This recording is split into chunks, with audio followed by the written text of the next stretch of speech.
લોક સાહિત્ય કે લોક વાર્તાઓ એ કોઈ વાર્તાઓ નથી, પરંતુ સત્ય ઘટના છે. એ ઐતિહાસિક અને સામાજિક તથ્યમૂલક લોકવાર્તાનો સંચય છે. કોઈ આધાર, દસ્તાવેજી પુરાવા વિહીન કથાઓ અહીંયા નથી. આજના વિકસતા યુગમાં શૌર્ય, ખુમારી, ઉદારતા કે ઉજાસભરી કથાઓ કદાચ ચમત્કૃતિમાં ખપી જાય, આજની પેઢીના ગળે ન પણ ઉતરે. એને થાય કે આવું તે હોય, આમ તે બનતું હશે. સવાલ મૂંઝવતો રહ્યો છે. એમ છતાં આપણો જે ભવ્ય ભૂતકાળ છે, ભવ્ય ઇતિહાસ છે, એને ભૂલવો એ તો યોગ્ય નથી જ ને. આ બધી વાતો તો આયખાને યાદ કરનારી છે. એમાં ત્યાગ છે, બલિદાન છે, શૌર્ય છે, સમર્પણ છે, રખાવટ છે, પ્રેમ છે, તો દાતારી પણ છે. આવી જ એક દાતારીની વાત આજે આપણે સાંભળવાના છીએ, જેને રાઘવજી માધડે શબ્દરૂપ આપેલ છે. વખુંભર વડલા જેવા ગઢની ઉચ્ચેરી પડથાર ઉપર કहुંબલ ડાયરો જામ્યો. હથેળી જેવડા શાખપુર ગામના ગિરાસદાર એવા આપા શાર્દુલ ખુમાણ મોં પરની પૂળો પૂળો મૂછોને મરકાવતા બેઠા. હામેની બેઠકે લૂમઝૂમતા ગિરાસના ધણી પાલીતાણાના ઠાકોર પ્રતાપસિંહજી ગોહિલ મહેમાન પદે બિરાજમાન છે.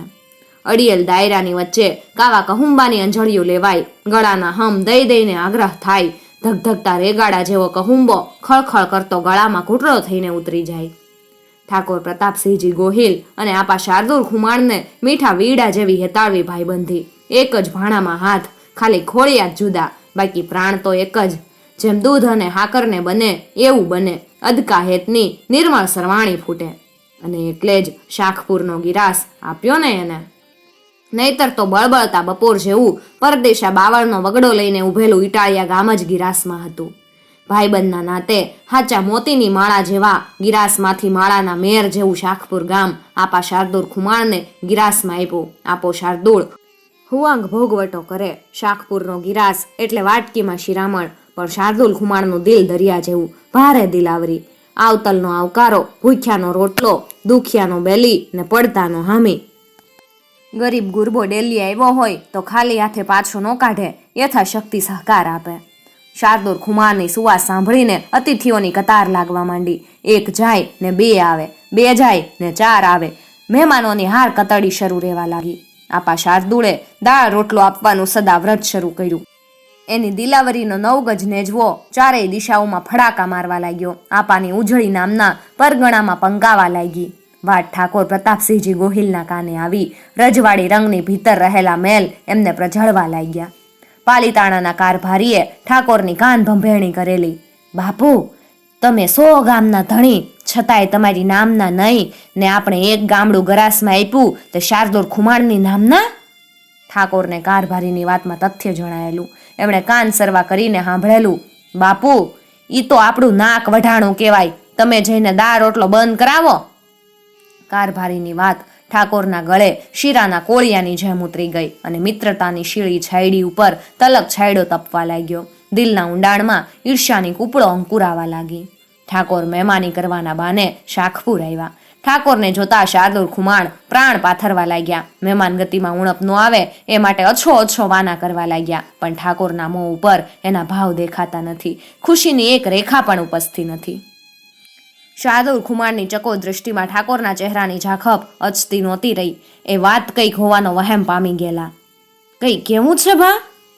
હા આપા શાર્દુલ, કેવું તો છે, પણ મન ચોરાય છે. મન શા સારું ચોરાય? કહી દ્યો ને જે કેવું હોય ઈ. મારું વેણ રાખો તો આપા શાર્દુલ વાત કરું. ભાઈબંધી માથેથી ભરોહો ઉઠી ગયો તે વેણ રાખવાની વાત કરોસ? કેતા હો તો માથું ઉતારી દઉં પાલીતાણા નરેશ. શાર્દુલ ખુમાણની હથોડા જેવી વાત આખા ડાયરા માથે જાજમની જેમ પથરાઈ ગઈ. ડાયરાનો અફીણી કેફ ઉતરવા લાગ્યો. તો મારું વેણ રાખી તમે આ દાળ રોટલા બંધ કરો. પેટમાં ચટકા ભરતી વાત ઠાકોરે ફટ દઈને કહી નાખી ને કહ્યા પછી એમના મોં ઉપર સહેજમથી ઝાખપ ઉપસી આવી. આખો ડાયરો ફણાભેર થઈ ગયો. તમારું વેણ રાખવા દાળ રોટલો બંધ કરી દઉં બસ?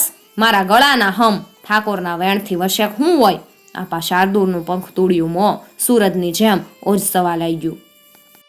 આપા શાર્દુલની વાત સાંભળીને બેઠેલા દરબારીઓ કાળા ઠણક જેવા થઈ ગયા. કહુંબલ કેફ ઉતરીને સાવ રજળિયાટ થઈ ગયો. આપાને હું આ કમાઈ થૂજી તે દાળ રોટલો બંધ કર્યો? બંધ જ કરે ને. ઠાકોર ના પાડે પછી શું થાય? ઠાકોરે વેણ માગી લીધું. વેણ આપ્યા પછી ફરી જવાય તો ભાઈબંધીની રસાળ ભોમકા માથે મીઠાના હળ હંકાય ને. ડાયરાની અંદર અંદર વાતો થવા લાગી. યજમાન અને મહેમાન કાનો કાન સાંભળે. આપા શાર્દુળે વાતને બરાબર વિચારી લીધી, મનોમન નાણી પણ લીધી. પછી કીધું, દાળ રોટલો બંધ અને હવે ઘીની તરતી લાપસી આપીશ, બસ ને ઠાકોર. વાહ આપા શાર્દુળ, વાહ, રંગ છે તમરી દિલાવરીને. આપો શાર્દુળ મરક મરક હસવા લાગ્યા. શાર્દુળ ખુમાણ જીવા ત્યાં સુધી લાપસીનું સદાવ્રત ચાલુ રહ્યું. દુષ્કાળના સમયે આવી જ એક વણિકની વાત પણ પ્રખ્યાત છે અને વાતનું નામ લાલો લાપસિયાના શીર્ષક હેઠળ છે. આ વાત છે એનો વિડીયો પણ મેં અપલોડ કરેલો છે, જેની લિંક મેં તમને ડિસ્ક્રિપ્શન બોક્સમાં આપેલી છે. કદાચ આ ધરતી ઉપર એવા કેટલાય દાતારો હતા કે જેણે આવા બધા કામ કરેલા હોય, જેમાંથી અમુકની વાતો આપણને ખબર છે, અમુકની આપણે જાણવાની બાકી છે.